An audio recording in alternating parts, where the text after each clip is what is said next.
ना, कहाँ तक पढ़ लिया था ये तो बता दो है भैया, कहाँ तक पढ़ लिया था ये तो बता दो सारे के सारे बच्चे। प्यूनिटिव डिटेंशन बताने वाला था ना मैं, है ना, प्यूनिटिव डिटेंशन बताने वाला था ना। सर जी ये आप कैसे हैं ये बताइए। जी मित्र मैं अच्छा हूँ, आप अच्छे हैं तो मैं वैसे ही अच्छा हो जाता हूँ, ठीक है। तो चलिए भैया आपसे यहाँ पर मैं चर्चा करता हूँ। सबसे पहले आप यहाँ पर हेडिंग डालेंगे कौन सा, प्यूनिटिव डिटेंशन, ठीक है। अब आप यहाँ पर हेडिंग डाल सकते हैं कौन सा, प्यूनिटिव डिटेंशन। आप यहाँ पर कह सकते हैं कौन सा, प्यूनिटिव डिटेंशन। प्यूनिटिव डिटेंशन या जिसे आप दंडात्मक विरोध कह सकते हैं। कल भी मैंने इसके बारे में आपको बताया था थोड़ा सा, क्या बोलते हैं भैया से, दंडात्मक विरोध आप इसे कह सकते हैं मेरे भाई, दंडात्मक विरोध आप इसे कह सकते हैं। अब अगर मैं बात करूँ इसके अंदर तीन चीजें हैं जो आपको यहाँ पर समझनी है भाई। इसके अंदर बच्चे कितनी चीजें, तीन चीजें जो आपको यहाँ पर समझनी हो, तीन चीजें मेरे भाई जिसमें आपको यहाँ पर समझनी। तो सबसे पहली बात जो आपने यहाँ पर देखनी है वो क्या है बच्चे, प्यूनिटिव डिटेंशन मतलब मैंने आपको बताया था, है ना। तो यहाँ पर बच्चे right to be informed of ground of arrest, है ना, समझे भैया। आप इसे कह सकते हैं मेरे बच्चे, क्या इसे आप कह सकते हैं राइट टू बी इन्फॉर्म्ड, आप इसे कह सकते हैं मेरे भाई right to be informed, right to be informed, है ना, right to be informed of ground of arrest, है ना। क्या बोलेंगे इसे, ग्राउंड ऑफ अरेस्ट आप इसे कह सकते हैं, ग्राउंड ऑफ अरेस्ट, है ना, ग्राउंड ऑफ अरेस्ट आप इसे कह सकते हैं। या इसे अगर बात बच्चे गिरफ्तारी का कारण जानने का अधिकार, समझे भी, साउंड ऑफ है, क्या बात कर रहे हो यार, साउंड ऑफ है, साउंड ऑफ है, साउंड ऑफ है, साउंड ऑफ है, क्या बात कर रहे हो यार, है ना। देख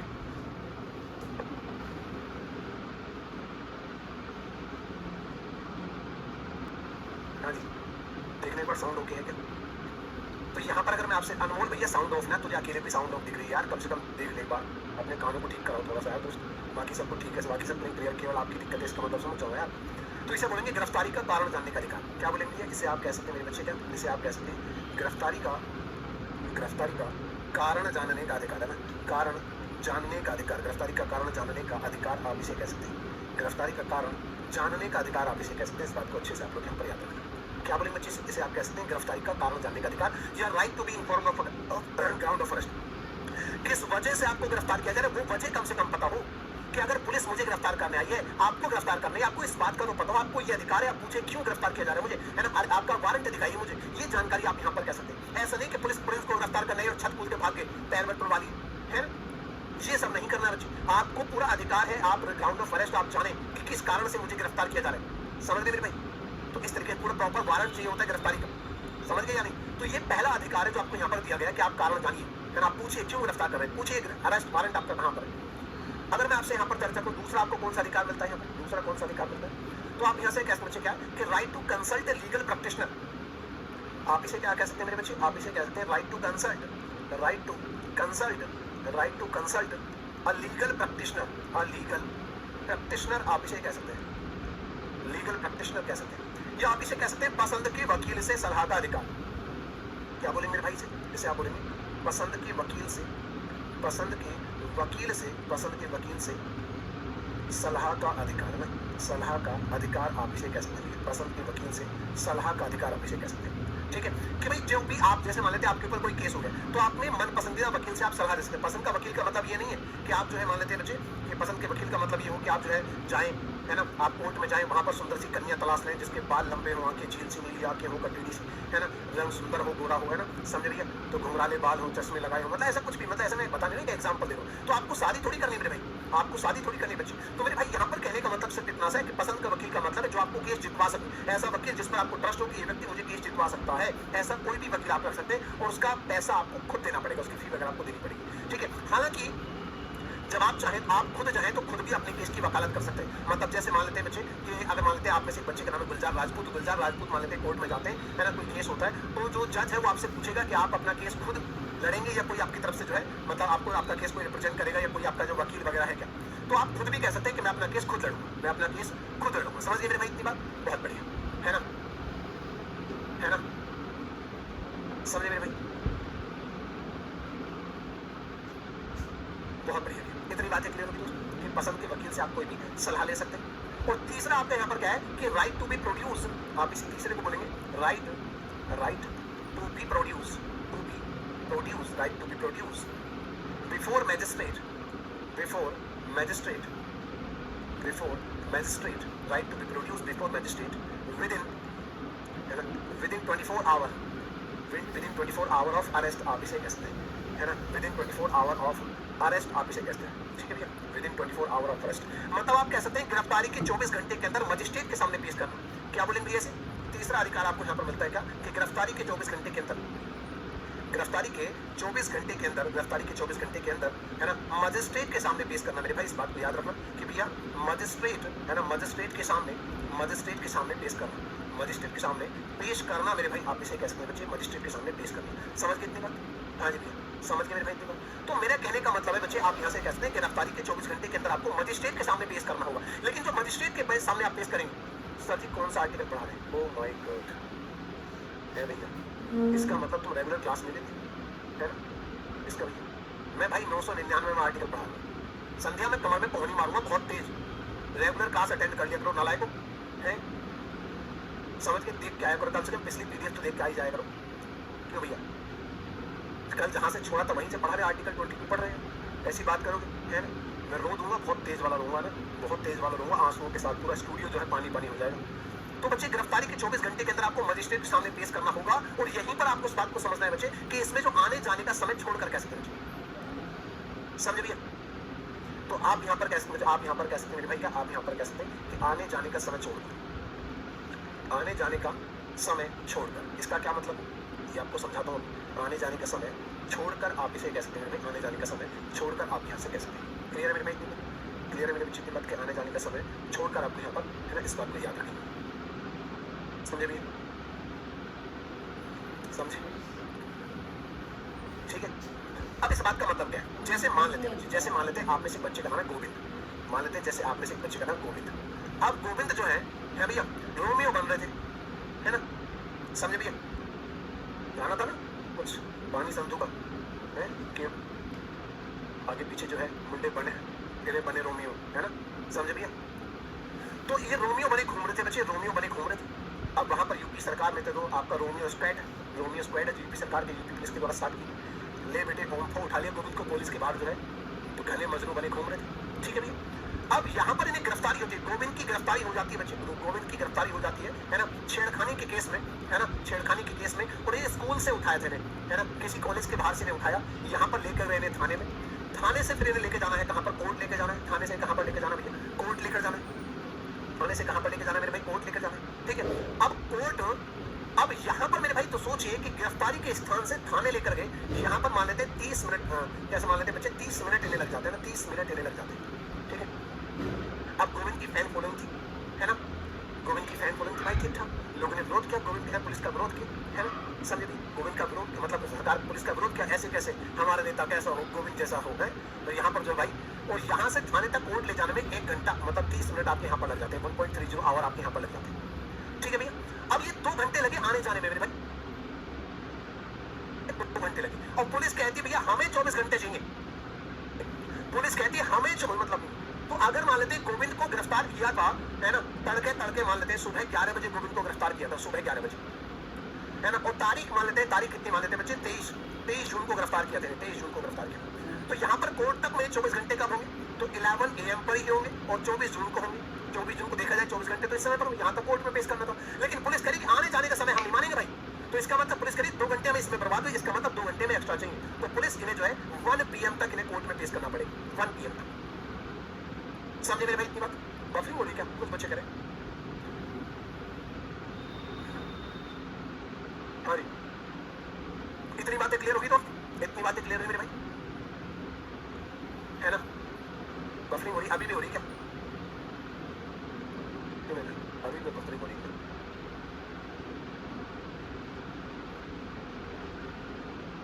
क्लियर बच्चे की बात? अभी तो ठीक है यार, अभी तो ठीक है ना? हाँ जी भैया, तो उम्मीद करता हूँ आपको ये कॉन्सेप्ट समझ में आ गया होगा, ठीक है भैया? उम्मीद करता हूँ मेरे भाई आपको ये कॉन्सेप्ट समझ में आ गया होगा। तो मैंने कहा बच्चे कि यहाँ पर 24 घंटे का समय जो है, 24 घंटे का समय आपका यहाँ पर देखा जाएगा दोस्त, है ना, लेकिन 24 घंटा, वो जो 24 घंटे काउंट होंगे उसमें 24 घंटे में वो घंटे काउंट होंगे जो ट्रैवलिंग में समय लगा है, ट्रैवलिंग में समय लगा, ठीक है भैया? तो आपको मैंने बता दिया बच्चे, है ना, आपको मैंने बता दिया, तो 3 कॉन्सेप्ट है ये आपको यहाँ पर जो मैंने बताई, 3 कॉन्सेप्ट है, 3 कॉन्सेप्ट है मेरे भाई जो आपको यहाँ पर मैंने बताए, ठीक है भैया? समझे बच्चे? चलिए वेरी गुड।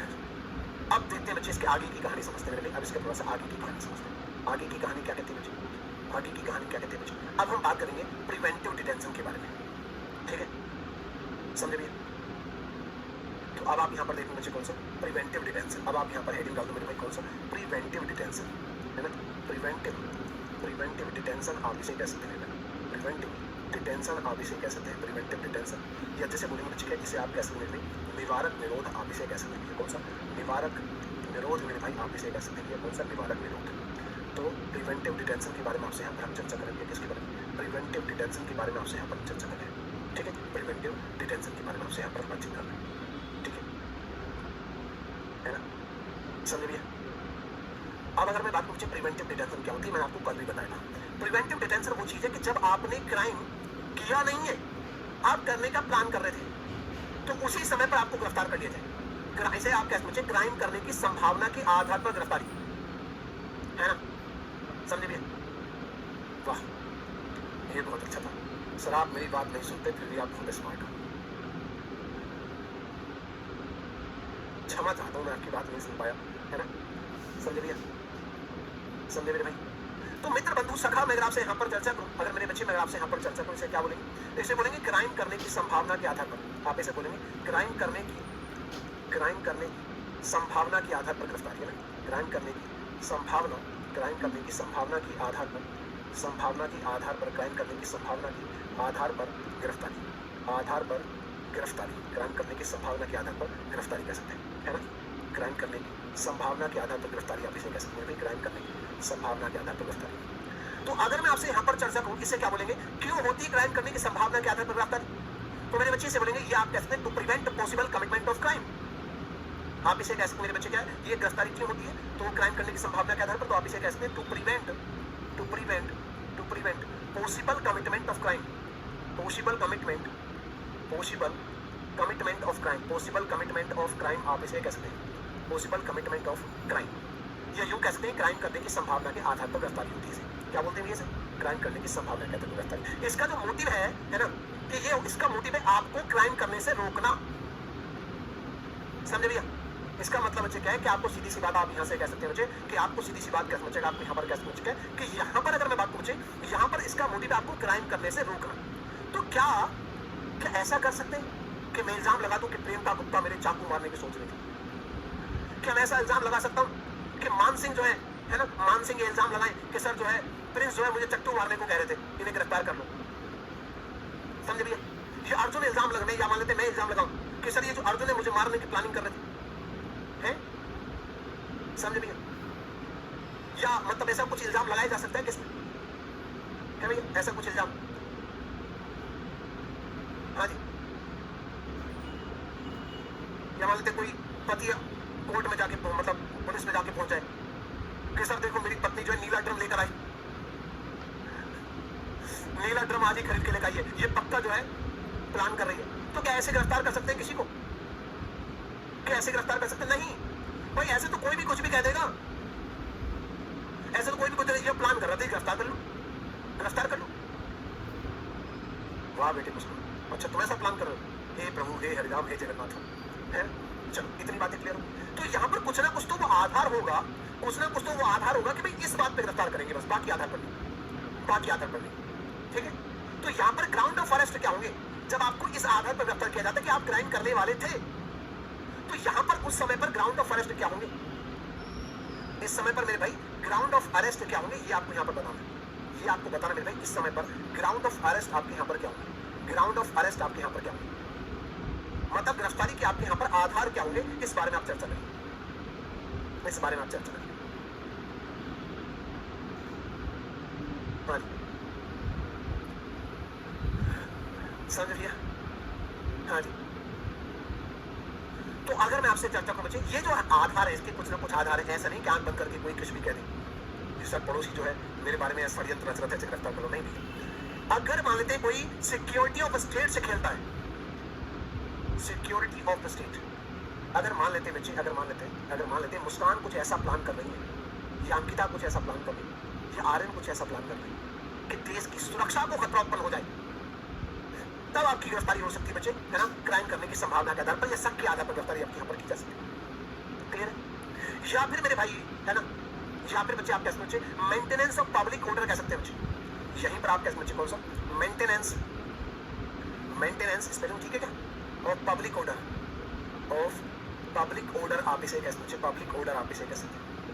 मतलब दोस्त ऐसे समझिए राष्ट्रीय सुरक्षा को खतरा उत्पन्न हो, या बच्चे कानून व्यवस्था पब्लिक ऑर्डर जो है उसे बिगाड़ने की आप कोशिश कर रहे हैं, आप ऐसा कर रहे हैं बच्चे, है ना, या फिर आप सोचिए ये सही था, है?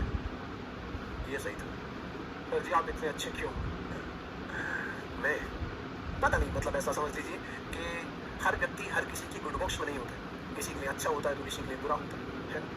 बस हमें ना दूसरों की नजर में अच्छा बनने की कोशिश नहीं करनी चाहिए, हमें अंदर से बताओ, हमें पता हो कि हम अच्छे हैं बस। तो इतनी सी जिम्मेदारी हमारी है, मतलब मैं अपनी जिम्मेदारी से समझता हूँ कि मुझे पता है कि अगर मैं सही हूँ, बाकी कोई मेरे बारे में पॉजिटिव सोच रहा है, नेगेटिव सोच रहा है, बाहर में जा भाई तू नेगेटिव सोच रहा है, मुझे पता नहीं मैं सही हूँ, तो मेरी अंतरात्मा को पता होना चाहिए कि मैं सही हूँ।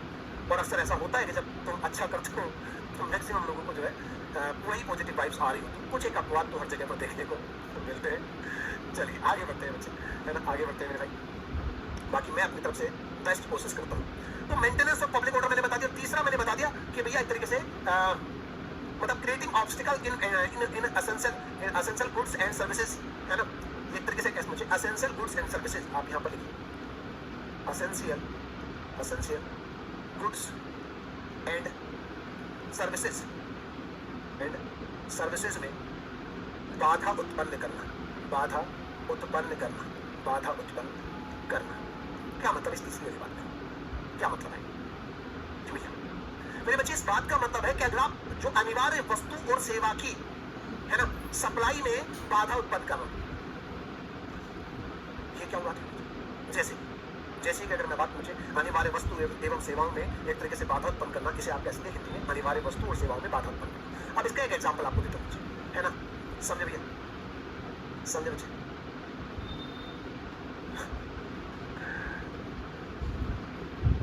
ये सही है।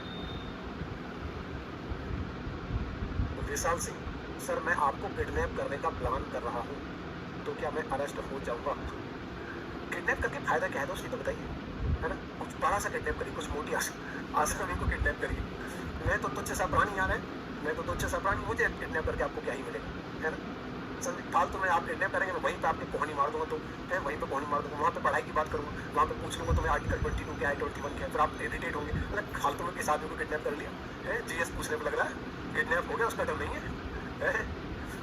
तो वही पढ़ाई कर लो, वरना पूछ दूंगा तो सच में पकड़ के तुम बिगड़ के लाल प्यार में, तुम्हें बिगाड़ दिया ज़्यादा मैंने, है ना, कुटाई होनी चाहिए, वही पकड़ के चलो पढ़ लो, किडनैप करोगे। चलो कुल मिला के मेरे भाई इतनी बातें मैंने आपको बता दी। अब यहाँ पर अगर आपसे चर्चा की जाए मेरे भाई, अगर आपसे यहाँ पर हम चर्चा करें, अगर मैं आपसे यहाँ पर मेरे भाई क्या हो गया, कहाँ मांगे तुम्हारे कमेंट, हाँ ठीक है।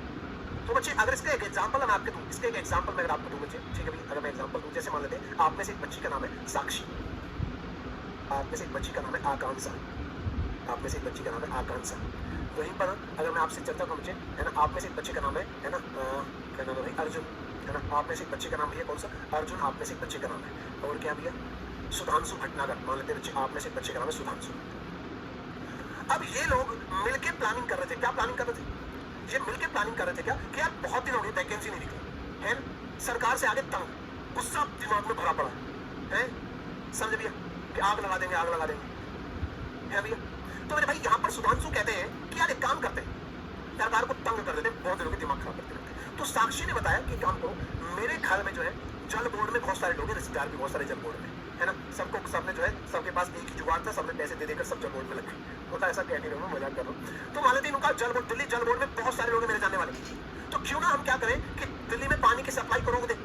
बोले क्या प्लान है भाई, बहुत बढ़िया बहुत बढ़िया बहुत बढ़िया। आकांक्षा ने कहा देखो ऐसा है, मेरे घर में सबका जो है डेयरी का काम है, वो सारे रिश्तेदार डेयरी का काम करते हैं, और उनकी जो है यूनियन में आपका जो है जो डेयरी यूनियन है उसमें एक अच्छी खासी बात है, तो 2 दिन तक दिल्ली में दूध की सप्लाई नहीं होगी, ये गारंटी मेरी है। तो भाई दूध की सप्लाई दूंगी, दूध की सप्लाई दूंगी, समझ रहे हो, है ना। और यहाँ पर अर्जुन कहते हैं कि मतलब चलो भाई ये बात तो बहुत बढ़िया कर दिया आपने, है ना, ये जल की सप्लाई रुक गई, दूध की सप्लाई रुक गई। अर्जुन का जगह जगह पर बिजली की सप्लाई, बिजली के तार कटवाना मेरा काम है, मैं 10-12 जो है ना प्राइवेट जो है लाइनमैन टाइप जो होते हैं उनसे तार कटवाने का काम मैं कर दूंगा, बिजली की सप्लाई भी नहीं, और जो है कुछ जगह पर जो है जैमर वैमर लगवा दूंगा, बहुत बढ़िया। सुधांशु ने कहा देखो ऐसा है, देखो ऐसा है, दिल्ली में 20-30 जगह पर पर है ना 50-50 लोग इकट्ठा करके मैं भेज दूंगा और सरकार के खिलाफ धरना प्रदर्शन जो है ये करवाने का काम मेरा। ऐसे ये सब लोग बैठ के प्लानिंग कर रहे थे, समझ गए भाई। अब ये जब ये प्लानिंग कर रहे थे, जब ये सब लोग प्लानिंग कर रहे थे इस तरीके, है ना, समझ गए। तो यहाँ पर श्वेता, यहाँ पर जिस बिल्डिंग में ये फर्स्ट फ्लोर पर बैठे हुए प्लानिंग कर रहे थे, है ना, और ग्राउंड फ्लोर पे श्वेता रंजन जो है रहती थी। श्वेता रंजन ये अपने किचन में कॉफी बना रही थी, कॉफी बना के इंस्टाग्राम पे रील डालनी थी, ठीक है, कॉफी कैसे बनाते हैं, है ना, कॉफी के साथ फोटो लेके रील डालनी थी, किचन में खड़ी थी। सारी आवाज नहीं यहाँ पे आ रही थी। श्वेता ने कहा अच्छा ओ ये प्लानिंग, पानी दूध जल की सप्लाई रोकोगे, इन्होंने पुलिस को फोन कर दिया। तो अब जो इनकी गिरफ्तारी होगी वो किस आधार पर होगी? इन्होंने क्राइम किया थोड़ी है, समझ भैया। तो यहाँ पर बच्चे, यहाँ पर होता है प्रिवेंटिव डिटेंशन, इसी को बोलते हैं प्रिवेंटिव डिटेंशन, कि क्राइम करने की संभावना के आधार पर गिरफ्तारी इस तरीके से याद रखें। समझ गए मेरे भाई, समझ गए मेरे बच्चे की बात यार। तो इसी को बोलते हैं प्रिवेंटिव डिटेंशन। मैंने एग्जांपल से आपको यहाँ पर समझाने की कोशिश की है कि भैया होता क्या है प्रिवेंटिव डिटेंशन, ठीक है मेरे भाई, होता क्या है प्रिवेंटिव डिटेंशन, ये मैंने आपको यहाँ पर बता दिया, ठीक है। वेरी गुड, उम्मीद करता हूँ ये बात समझ गए भैया, इतनी बात समझ गए मेरे भाई। श्वेता गद्दारी कर गई, श्वेता की स्पेलिंग गलत होगी क्या पता नहीं, देख लेना, है ना। श्वेता की स्पेलिंग, श्वेता तो ऐसी बोलते हैं SHWETA, ऐसी तो लिखते हैं, पता नहीं, मैंने तो ऐसी लिखी देखा, पता नहीं, हो सकता है कुछ गलत लिखती हो मैं। चलिए, कुल मिला के कॉन्सेप्ट समझ में आ गया है भैया। क्यों मित्र सर जी आप कलकत्ता जाकर क्या हुआ? सर जी आप कलकत्ता जाकर जादू टोना तो नहीं सीखे हैं, सबको अपनी तरफ मोह लेते हैं, कोई आपका बुराई नहीं करता है।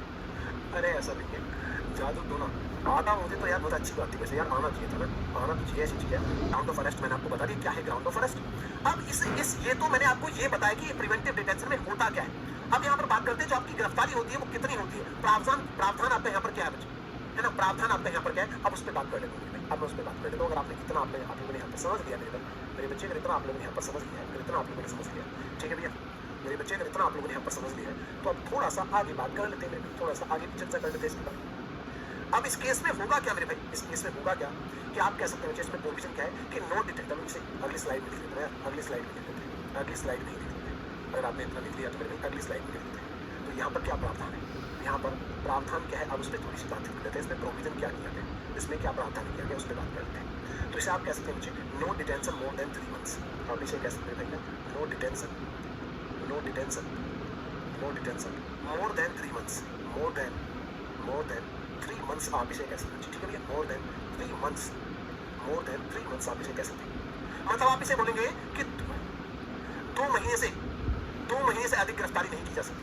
आप इसे कह सकते हैं, इस केस में क्या होता है कि 2 माह से अधिक गिरफ्तारी, 2 महीने से अधिक गिरफ्तारी, 2 महीने से अधिक गिरफ्तारी है ना, नहीं की जाएगी। इस बात को अच्छे से आप लोग यहाँ पर समझिए कि 2 महीने से ज्यादा आपकी यहाँ पर गिरफ्तारी नहीं की जाएगी। इस बात को याद रखें, इस बात को अच्छे से आप लोग यहाँ पर याद रखते हैं, 2 महीने से ज्यादा आपकी गिरफ्तारी नहीं। लेकिन ये लिमिट पहले 3 महीने हुआ करती थी। आप चाहे तो यहीं पर लिख सकते हैं मेरे भाई, आप चाहे तो यहीं पर लिख सकते हैं क्या कि 44th अमेंडमेंट 1978 से पहले है ना, पहले यह सीमा 3 महीने थी। यह सीमा हैदर नहीं, यह सीमा कितनी थी, 3 माह थी, 3 माह। मतलब पहले 3 महीने लिमिट थी कि 3 महीने तक गिरफ्तार करके रख सकते हैं। अब जो लिमिट है बच्चे वो कितना, 2 महीने से। लेकिन यार क्या ऐसी कोई कंडीशन भी है कि हम 2 महीने से ज्यादा भी गिरफ्तार करके रख सकते हैं? बिल्कुल कंडीशन है मेरे भाई, है ना, बिल्कुल कंडीशन है मेरे भाई। क्या है? तो यहाँ पर अगर हमें 2 महीने से ज्यादा गिरफ्तारी करनी हो, अगर मेरे बच्चे मैं आपसे यहाँ पर चर्चा करूँ, अगर मैं आपसे चर्चा करूँ कि 2 माह से अधिक गिरफ्तारी के लिए, 2 महीने से अधिक गिरफ्तारी के लिए, 2 महीने से अधिक गिरफ्तारी के लिए आप याद रखें मेरे भाई, 2 महीने से अधिक गिरफ्तारी के लिए आपको यहाँ पर क्या करना पड़ेगा मेरे भाई, 2 महीने से ज्यादा गिरफ्तारी करनी है, तब क्या करना पड़ेगा दोस्त, तब क्या करना पड़ेगा मित्र, तब क्या करना पड़ेगा मेरे भाई। तो यहाँ पर एक एडवाइजरी बोर्ड से सलाह ली जाएगी। यहाँ पर क्या होगा मेरे भाई, ऐसे केस में एडवाइजरी बोर्ड से सलाह ली जाएगी। एडवाइजरी बोर्ड से क्या होगी, सलाह ली जाएगी भैया, है ना, सलाह ली जाएगी कि 2 महीने से ज्यादा गिरफ्तार करके रखना या नहीं रखना। ठीक है भाई, पता चले कि यहाँ पर है ना, पता चले भाई अच्छा भाई ये तो खतरनाक से मुजरिम है, इन्हें तो और लंबा गिरफ्तार करके रखना है, तो भाई और भी ज्यादा समय तक इन्हें गिरफ्तारी की जा सकती है, मतलब 2 महीने से ज्यादा भी गिरफ्तार कर सकते हैं, लेकिन उसके लिए एडवाइजरी बोर्ड बैठाना पड़ेगा। वो बोर्ड जैसा कहेगा तो वो कहेगा छोड़ दो, छोड़ दिया जाएगा, वो कहेगा और गिरफ्तार करके रखो अभी, तो और भी आगे गिरफ्तार करके रख सकते हैं। लेकिन इसमें भी कंडीशन है। सभी आपको कमेंट्स दिख जाते हैं? जी मित्र, बिल्कुल दिख जाते हैं मेरे भाई, बिल्कुल दिख जाते हैं। ये आपस में आपको एक दूसरे के कमेंट नहीं दिखते, मुझे सब दिखता है, मुझे सब दिखता है। मेरे पास वो चश्मे हैं जिसमें सब साफ साफ दिखाई देता है ना? समझ गए? चिंता मत करिए। अब अगर मैं आपसे यहाँ पर चर्चा करूँ मेरे भाई, अब अगर मैं आपसे यहाँ पर चर्चा करूँ, एक चीज आप यहाँ पर नोट करके लिख लेना मेरे बच्चे, एक चीज आप यहाँ पर नोट करके लिख लेना दोस्त, एक बात आप यहाँ पर नोट करके लिख लेना, नोट इसी में नीचे लिख लेना, नोट करके, है ना? कि दुश्मन देश के नागरिक को, आप यहाँ पर याद रखना, दुश्मन देश के नागरिक को, दुश्मन देश के नागरिक को, दुश्मन देश के नागरिक को कभी तक भी गिरफ्तार करके, कभी तक गिरफ्तार करके रखा जा सकता है, कभी तक भी गिरफ्तार करके रखा जा सकता है, ठीक है भैया? कभी तक भी गिरफ्तार करके रखा जा सकता है, मतलब उसके लिए कोई एडवाइजरी बोर्ड नहीं होगा भैया, कोई चक्कर नहीं, जब तक चाहे तब तक गिरफ्तार करके इसे रख सकते हैं मेरे भाई, जब तक चाहे मेरे भाई तब तक इसे गिरफ्तार करके रख सकते हैं। इतनी जानकारी अपने यहाँ पर होनी चाहिए। क्या हो रहा है? अरे ठीक है भैया, समझे मित्र बंधु सभा? तो दुश्मन देश के नागरिक को जो है कभी तक भी गिरफ्तार करके आप यहाँ पर रख सकते हैं, ठीक है? दुश्मन देश नागरिक मतलब जो जिससे हमारा युद्ध चल रहा है, जिससे हमारी लड़ाई चल रही है ना, जिससे हमारी कट्टी हो गई है, उसकी बात कर रहे हैं, है ना? समझ रही है? इतनी बातें क्लियर दोस्त, इतनी बातें क्लियर है मेरे भाई? चलो वेरी गुड। तो कुल मिला के ये आपका जो यहाँ पर आर्टिकल है, ये भी आपका यहाँ पर क्या हो गया, ये भी आपका खत्म टाटा बाय बाय हो गया। हालांकि आपको यहाँ पर कुछ चीजें आप जाननी है तो मैं आपको बता सकता हूँ, कुछ पार्लियामेंट्री लॉज आपके यहाँ पर क्या है। अच्छा एक बात आपने नोटिस की कि नहीं की, अगर आपने क्राइम कर दिया है तो पुलिस आपको 24 घंटे अपने पास रख सकती है, फिर कोर्ट में पेश करेगी। अगर आपकी गिरफ्तारी इस आधार पर हुई है कि आपने क्राइम कर दिया तो मात्र 24 घंटे पुलिस रखेगी, फिर कोर्ट में पेश करेगी। लेकिन अगर आपने क्राइम किया नहीं है, करने वाले थे, ऐसे में पुलिस आपको जो है 2 महीने तक गिरफ्तार करके रख सकती है ना? समझे मेरे भाई? इतनी बात समझ में आई दोस्त, इतनी बात समझ में आई मेरे बच्चे या नहीं? इतनी बातें आपको समझ में आई मित्र बंधु सखा या नहीं? बताइए, है ना?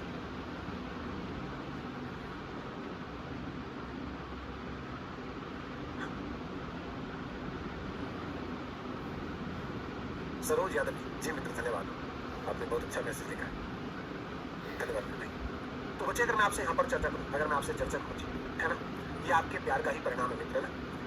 तो मैंने आपको ये भी बता दिया, क्लियर? अब यहाँ पर parliamentary laws related to article 22 कुछ एक्स्ट्रा बातें, जैसे कि मेरे अंदर वो बीमारी है थोड़ा और ज्यादा गोता लगाने की उसमें, है ना, गहराई में, ठीक है?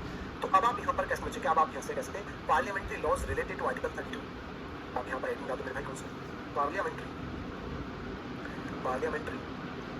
Parliamentary laws related to article 22, related to article 22, article 22 से संबंधित कुछ संसदीय कानून है ना? आर्टिकल 22 से संबंधित कुछ संसदीय कानून है जिनमें मतलब बहुत ज्यादा तो नहीं पूछा जाता है, लेकिन फिर भी कई बार फुल फॉर्म वगैरह आपसे पूछ ली जाती है, कब ये कानून आया था, ज्यादा से ज्यादा कभी कभी आपसे ये पूछ लिया जाता है, तो वही मैं आपको यहाँ पर बताने की कोशिश करूँगी, ठीक है भैया? अब अगर आपसे यहाँ पर मैं चर्चा करूँ, सबसे पहले आपको देखने बच्चे कौन सा एक कानून है जिसे आप बोलते हैं अफस्पा। क्या बोलते हैं? जिसे आप बोलते हैं अफस्पा, इसे कहा जाता है बच्चे, कौन सा? अफस्पा कहा जाता है कब की बात को? 1985, है ना? एक कानून ही होता है अफस्पा। अच्छा इसकी फुल फॉर्म क्या है अफस्पा की? आर्म्ड फोर्सेज, अगर आपसे चर्चा करूँ, स्पेशल पावर एक्ट, आप इसे कैसे, इसकी फुल फॉर्म कई बार पूछी जाती है, इससे बोलते हैं बच्चे कौन सा? आर्म्ड फोर्सेज, है ना? स्पेशल पावर एक्ट आप इसे कह सकते हैं, स्पेशल पावर एक्ट आप इसे कह सकते हैं। अफस्पा कानून की फुल फॉर्म ये है। यहीं पर एक कानून है यूएपीए 1967, इसे आप बोलते हैं बच्चे कौन सा? यूएपीए 1967 आप इसे कह सकते हैं, ये भी एक कानून है। इसकी फुल फॉर्म आपसे पूछी जा सकती है बच्चे, अनलॉफुल एक्टिविटीज प्रिवेंशन एक्ट कह सकते हैं बच्चे, इसे क्या बोलेंगे? इसे आप बोल सकते हैं अनलॉफुल एक्टिविटीज प्रिवेंशन एक्ट, है ना? प्रिवेंशन एक्ट आप इसे कह सकते हैं, एक एक्ट आपके यहाँ पर योग करते हैं। इसी तरीके से मेरे भाई एक होता है आपका एनएसए, क्या बोलते हैं? रासू का कहा जाता है एनएसए 1980, क्या बोलते हैं? इसे आप बोलते हैं एनएसए 1980, या कई बार इसे रासू का भी कहा जाता है। रासू का मतलब राष्ट्रीय सुरक्षा कानून कह सकते हैं, ये नेशनल सिक्योरिटी एक्ट आप इसे कह सकते हैं। कौन सा भी इसे आप कह सकते हैं भाई, इसे आप कह सकते हैं नेशनल सिक्योरिटी एक्ट। इनकी फुल फॉर्म आपसे पूछ ली जाती है ना, नेशनल सिक्योरिटी एक्ट है ना, नेशनल सिक्योरिटी एक्ट आप इसे कह सकते हैं भाई, नेशनल सिक्योरिटी एक्ट आप इसे कह सकते हैं। इसके अलावा एनएसए के अलावा आपका क्या होता है बच्चे, मीसा कह सकते हैं 1970। कौन सा भैया, इसे आप कह सकते हैं भाई, कौन सा, इसे आप कह सकते हैं बच्चे, इसे आप मीसा कह सकते हैं ना, इसे आप मीसा कह सकते हैं। और मीसा मतलब कौन सा, 1971 आप इसे कह सकते हैं भैया, कौन सा, मीसा 1971 आप इसे कह सकते हैं। अगर मीसा को लेकर आपसे बात करेंगे, इसे क्या बोलेंगे, maintenance of internal security act आप इसे बोल सकते हैं बच्चे, कौन सा, maintenance maintenance maintenance of internal security, internal security act आप इसे कह सकते हैं, maintenance of internal security act आप इसे कह सकते हैं। इसके अलावा और क्या देखेंगे बच्चे, यहीं पर एक कानून है, कौन सा, पोटा, पोटा कलेजी वाला नहीं, कभी पोटा कलेजी समझ लें, पोटा 2002। अब इस पोटा की फुल फॉर्म क्या भी, अगर आपसे पोटा की फुल फॉर्म आपसे पूछ ली जाए पोटा, तो इसे बोलेंगे प्रिवेंशन ऑफ टेररिज्म एक्ट। इसे आप बोलेंगे कौन सा, प्रिवेंशन ऑफ टेररिज्म एक्ट आप इसे कह सकते हैं, प्रिवेंशन ऑफ टेररिज्म एक्ट आप इसे कह सकते हैं। इवन एक आपका कानून है टाडा 1987 का, है ना, सम्मान के नोट्स बनाए हैं, लाठीचार्ज ऑथोरिटी के भी नोट्स बनाने पड़ेंगे क्या, सम्मान की बात तो थोड़े से बनाने पड़ेंगे यार, या एक काम कर लेना, उन्हीं नोट्स में ऐड कर लेना कुछ। सम्मान में हालांकि मतलब बहुत ज़्यादा जरूरत तो नहीं पड़ेगी, लेकिन फिर भी कहीं कहीं पर कुछ जरूरत पड़ेगी तो आप लिख लेना, कहीं कहीं पर कुछ जरूरत पड़ेगी तो भाई आप लिख लेना, ठीक है। तो अब आप देखेंगे बच्चे कौन सा, टाडा। और यार आप इस बैच से पढ़ रहे हो तो फिर तो आपको इस बैच से पढ़ रहे हो तो आपको लाठीचार्ज बैच में पढ़ने की जरूरत है ना, इस बैच से पढ़ रहे हो तो आप मस्त होकर पढ़ना है, कहीं पर जाने की जरूरत नहीं। तो अच्छा सॉरी, इस बैच नहीं यार, वो तो मुझे लगा 5 बजे वाला, 5 बजे वाले बैच से अगर आप पढ़ रहे हो, परिवर्तन से पढ़ रहे हो तो परिवर्तन वाले बच्चों को तो कहीं पर पढ़ने की जरूरत नहीं, परिवर्तन वाले बच्चों को कहीं पर पढ़ने की जरूरत नहीं, परिवर्तन वाले जो बच्चे कौन सा, परिवर्तन तो परिवर्तन वाले बच्चों को कहीं से पढ़ने की जरूरत नहीं, उसमें तो आपको बेहतरीन सा कंटेंट ऑलरेडी टेस्ट में जाकर दिया हुआ। यहाँ पर तो फिर भी, यहाँ पर मैं यार चला जाता हूँ टेस्ट में, लेकिन उतना टेस्ट में मुझे जाना नहीं चाहिए, यहाँ पर ये सब बताना नहीं चाहिए, लेकिन फिर भी वो आदत थोड़ी सी है, आदत से मजबूर है ना, समझे भैया। तो इसे आप बोलेंगे बच्चे कौन सा, टेररिज्म एंड, है ना, डिसरप्टिव एक्टिविटीज एक्ट, है ना, आप याद रखेंगे, टेररिज्म एंड डिसरप्टिव एक्टिविटीज, है ना, डिसरप्टिव एक्टिविटीज एक्ट आप इसे कह सकते हैं। तो ये कुछ पार्लियामेंट्री लॉज है जो आपके यहाँ पर आए, है ना। हरिंदर और श्वेस्तर का स्टाइल एकदम क्या था, सोचा क्या था, हरिंदर श्वेस्तर का पढ़ाने का स्टाइल एकदम एक जैसे ही है, एकदम गहराई में जाकर। थैंक यू सो मच, आप लोग को पढ़ाने का मौका मिला, लव यू भाई, बहुत सारा प्यार आपको, है ना। चलिए, तो मैंने आपको यहाँ पर ये तो बता दिया दोस्त, ये तो मैंने आपको बता दिया कि पार्लियामेंट्री लॉज कौन कौन से कानून आपके यहाँ पर आए, कब कब आए, और ज़्यादा इसकी फुल फॉर्म, इससे ज़्यादा एग्जामिनर मतलब वो पूछ ही नहीं सकता आपसे, पूछ ही नहीं सकता, उसकी मजाल क्या आप पूछेगा, ठीक है। हालांकि मैं कहूँगा इससे ज़्यादा आपको जरूरत नहीं, हालांकि यहाँ पर कुछ और चीज़ें भी हैं, लेकिन वो फिर बहुत ज़्यादा हो जाएगा ना। आपको पुलिस रिमांड क्या होता है, इंटरोगेशन क्या होता है, कस्टडी क्या होती है, अरेस्ट क्या होता है, जुडिशियल कस्टडी क्या होती है, बेल क्या होता है, पैरोल क्या होता है, ये सब बातें जो है आपके एग्जाम के हिसाब से उतना ज़्यादा काम की रही है ना। मुझे लगता है यहाँ पे आपको थोड़ा विराम दे देना चाहिए। इसके आगे हम चर्चा करेंगे, है ना, राइट अगेंस्ट एक्सप्लॉयटेशन के बारे में। इसके आगे हम चर्चा करेंगे भाई किसके बारे में, राइट अगेंस्ट एक्सप्लॉयटेशन के बारे में, ठीक है भैया, है ना। अच्छा, क्लास 4 पर दिन में 4-5 बार चले तब भी बोर नहीं होते, लव यू भाई। तो भैया इसके बाद आप चर्चा करेंगे हम नेक्स्ट टॉपिक की नेक्स्ट क्लास में, जैसे आप बोलेंगे बच्चे कौन सा, है ना।